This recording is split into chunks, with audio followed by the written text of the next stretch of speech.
The boy who learned to stay. Maybe you think discipline is a talent you're born with. Maybe you believe your mind is a wild horse that no one can bridle. Listen. Strength begins the day you decide to finish one small thing. There was a boy in a village who could not sit still. He was bright and curious, quick with ideas, always first to start, always first to stop. He would draw a mountain and leave it without a sky. He would open a book and close it when a hard page appeared. He would sweep half a room, see a bird outside, and wander away. He said, "I want to do many things." And the moment the work grew heavy, he called it boring and looked for something new. Older boys saw him in the square and laughed. "Here comes the boy who never finishes," they said. Their words landed like pebbles. The boy stared at his shoes and said nothing. The laughter followed him as he walked to the big tree in the center of the village. An old man sat there most days, telling stories to anyone who would listen. His name was Minister David. His voice was calm. His eyes were clear. The boy had passed that tree 100 times and never stayed. That day, he sat down. Minister David told a story. A man dug a hole for water, he said. He dug until his arms ached, then stopped and began again somewhere else. He made many holes across the field, each one shallow, each one thirsty. He said, "This land is no good." But under his last hole, just a little deeper, the water waited. Some people laughed at the foolish man in the tale. The boy did not laugh. The story slid into him like a nail through wood. He walked home with quiet steps. He lay awake, staring at the ceiling, thinking, "I am the man who makes holes and never finds water." Morning came. The boy returned to the tree. Minister David sat where he always sat, as steady as a milestone. "A warrior trains his body each day," the old man said, "but a wise person trains the way he thinks. Before the hand lifts a sword, the mind must learn to hold its ground." The boy felt his heart knock against his ribs. He went home and pulled out his drawing book. "I will finish this one," he said aloud, as if making a pact. His mind shouted to stop. His eyes drifted toward the window, toward a dozen new things he could begin instead. He stayed.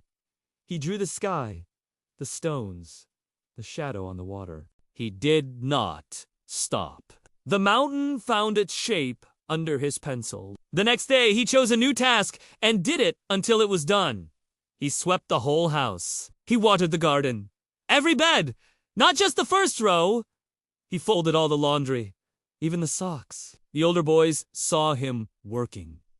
They did not laugh. They watched. Each afternoon, he returned to the big tree. Minister David never called his name, never pointed at him. Yet every story felt cut to his size. A man chased 100 rabbits. The old minister said one day, "He ran in every direction." His legs were strong.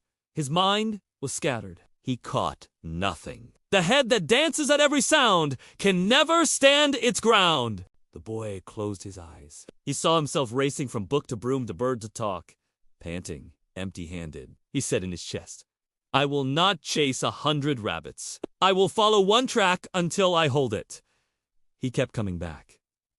He kept listening. He kept choosing one small thing and finishing it. No one knew the private battles he fought, the moments his fingers twitched toward distraction. The moment his mind tried to bargain for escape. He held his ground. When he fell, he stood up where he fell and began again. Some days were messy, some days were clean. The work continued. Weeks turned. The boy changed, not in size but in manner. He was quiet now, and when he spoke it was to ask, "What matters most today?" He set a task, did it, and then chose the next. The village noticed, "That boy is different," people said. The older boys stopped teasing. They asked him for help with their own work. He helped them, not to prove a point, but because helping one thing at a time was who he had become. He never spoke with Minister David face to face, and yet he carried the old man's stories like tools in his pocket. When his mind yanked him toward novelty, he remembered the field of empty holes and dug where he stood. When his attention scattered like birds, he remembered the one rabbit and kept his eyes on a single track. When work felt heavy, he remembered the water waiting just beneath and took one more steady step. Time passed. The boy learned to begin with small promises, This page, this row, this corner, this hour. He learned to rest on purpose, not to flee. He learned to say no to the noise that cost him his yes. He found that finishing was not a moment but a habit built in quiet layers. The square still had a big tree. Minister David still told stories that sounded simple and turned out to be maps. One day the village looked up and realized the boy had grown strong, not loud, not proud, strong in the way a door is strong when its hinges are sound. The older boys, now young men, stood beside him at the well and asked how he kept going. He smiled and said, "I only do this one thing until it is done," and then he did not talk about it anymore. He finished drawing the sign for the market, mended the fence he started, returned the book he borrowed and read to the last line. The people who lived with him saw the difference first. Then everyone did. Let us make the lesson plain. Most of us are good at starting. We love the rush of a fresh idea, the easy part of the story. When the work deepens, our minds leap away. We tell ourselves we are tired, we are bored, we will try something else. We dig a little here and a little there, and then we say, the land is dry. We run after many rabbits and wonder why our hands are empty. A strong mind is not the one that chases, it is the one that stays. Discipline begins when you stop running from the first weight of effort. It grows when you stand still long enough to feel the urge to quit and still keep going.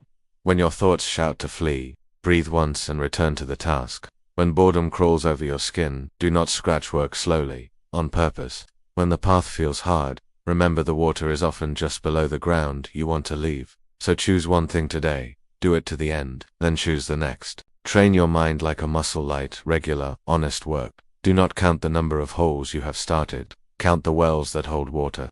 If this story helped you hold your ground, stay with us for more simple, powerful tales. Consider subscribing and share this with someone who is ready to finish what they began.